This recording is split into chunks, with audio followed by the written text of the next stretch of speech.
Hello everybody, today we're doing another video. Ooh, so another math video, and today we are doing the correlation curve coefficient intuition. Okay. So, it's basically getting a sense of what a correlation coefficient is. So, you're asking, what is correlation coefficient? So, correlation coefficient is basically a way of figuring out how close together a points are. Now, I'll give you 4 examples. Now, this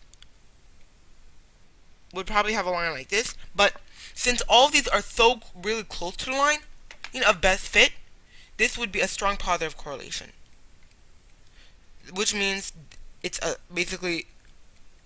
they're strongly connected. So it wouldn't be, according to data, you wouldn't really be far off if you actually did stuff like this. And the residual won't be really big or far away from zero. By the way, you'll learn residuals in another video. You'll learn about that later. Don't worry. It's just know that it won't be far off the line of best fit. However, something like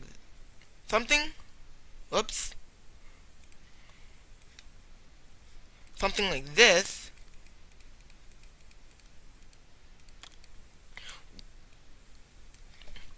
would still have a similar line of best fit, but it is much more spread out than the other one. And like there's points right here, there's a point right here, like way over there, and there's a point right over there, there's a point just like straight in the middle. It's just really far off. So you would normally say that it's a weak positive correlation.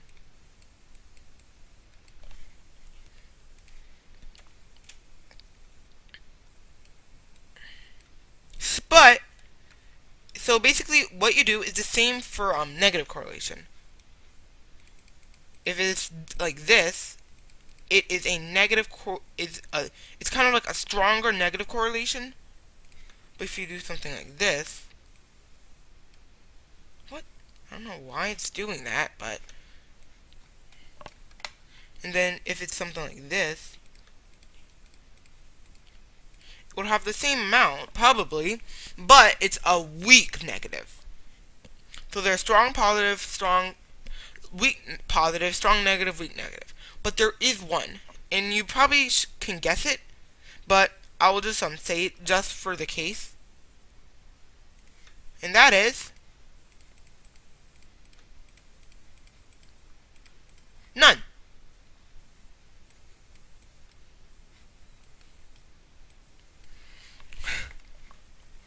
So how it's none is it probably has a bit of a skew negative or a bit of a skew positive, but basically there really isn't a skew. It's just like it's probably like something like this or something like this, but there really isn't any skew whatsoever, or it just seems like it. So there's strong positive, weak positive, none, weak negative, strong negative. So now we are figuring out which one it is. But anywhere from them, here's how you will know them: weak negative, strong positive is in stuff. So if it's greater than 0.50, it is a strong positive. If it's less than 50, 0.50, if it's greater than or equal to, if it's less than 0.50 or 0.5, it is a weak negative positive. If it's greater than or equal to negative 50, it's a strong negative. If it's well, this is less than. This is greater than or equal to. I don't know what happened, but pretend that never happened. But this is a strong.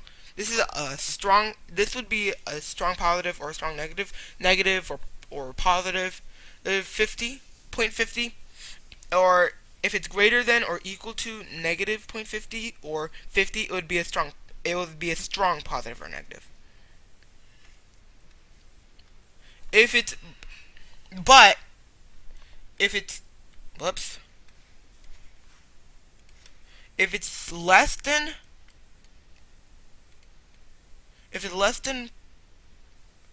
point 1 or 0.2, kind of like there, it really has none. So we are going to be identifying which one is. So comparing them, it probably isn't the one, but we need to find the one which fits best. So scatterplot A, it is kind of like it's a negative, definitely, and there are two negatives. But this one's closely compact. But this is also negative, which is not closely compact. So you can obviously see that this one has a stronger correlation than this one. So this would be the scatterplot B, and this would be the scatterplot A.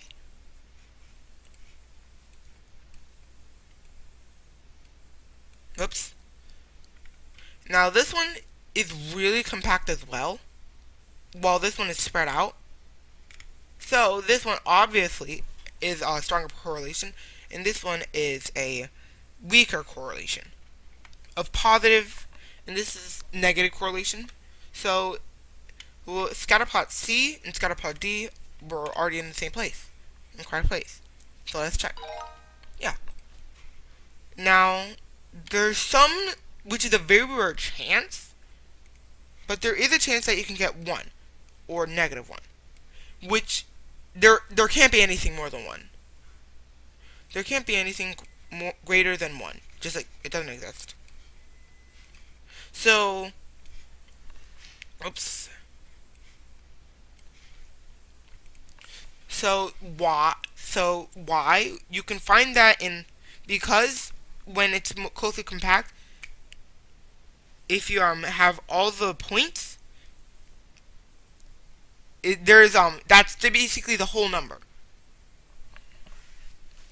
It gets really complicated why, but you will find out. But 1 is a perfect positive correlation in which the points perfectly line up. I know that was a bad lineup, but imagine this is perfectly lined up. And for negative, it's basically the same thing but negative. All of them perfectly touch the point. So basically, those are the essentials. So let's do some practice, as I did last time, or last question. So this is obviously more of a negative, but it's a really low negative. So this would be 0.33.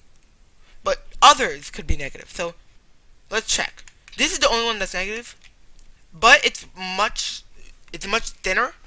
Now don't get this confused with quadrant count ratio, which is the steepness. This is how close together the points are.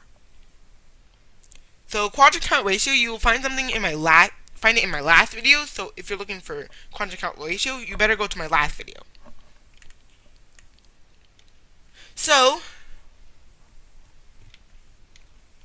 you find that this is more of a 0.75 than a 0.33. And these ones are both positive, but this one is much more spread out than this one. So this one would obviously be the greater number, which is this. So 0.89 would not go with C; it would rather go with D. And now let's get this pretty quickly done, so that I don't want to make this too long, because I have somewhere to go and I'm trying to get this done quickly. So let's do 2 more, and then I will let you do one for a bit, and I'll let you pause the video and such. So scatterplot A and scatterplot B. So this one's positive and this one's negative. So we can't compare those, but we can compare this and this because they're both kind of positive. So this one is really compact, while this one is more spread out. So this one would be more this one wouldn't be. It's not that spread out because it's still going up, but it's not really that much spread out. So we would put this on scatterplot. Alright, D. But put the .92 on scatterplot A. Now this, however, this is the only negative. This is the only clear negative. This one's just all over the place, though. So scatterplot B would obviously be the negative .86. Whoops. So scatterplot C, however, you can definitely see, no pun intended, you can definitely see that this is just like spread out here, here, here, here, and everywhere.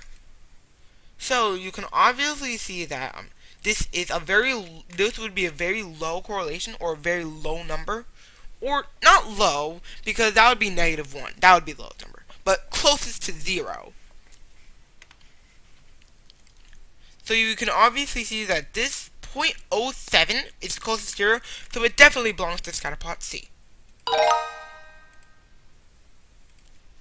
Okay, so then we have this. So this one is most spread out, so this has to be closest to 0, which is the .39, so it goes to this.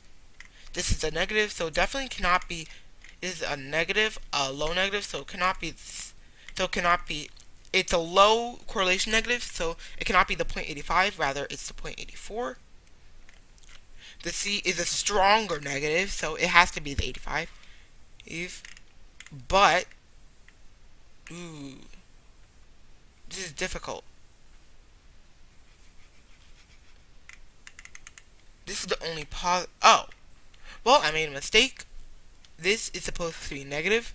I accidentally made this with .74. So the scatterplot D is supposed to wield the .74. And let's do this quickly because I need to go. So I will not finish this in class in the video, but I will make this so that you can actually see it as much as possible. So you can pause the video right now because I'm going to go really quick. This is .9. Oops. .41. .9. Okay, so pause the video right now if you want to do this. So I need to go. Subscribe, leave a like, hit the bell, and leave a comment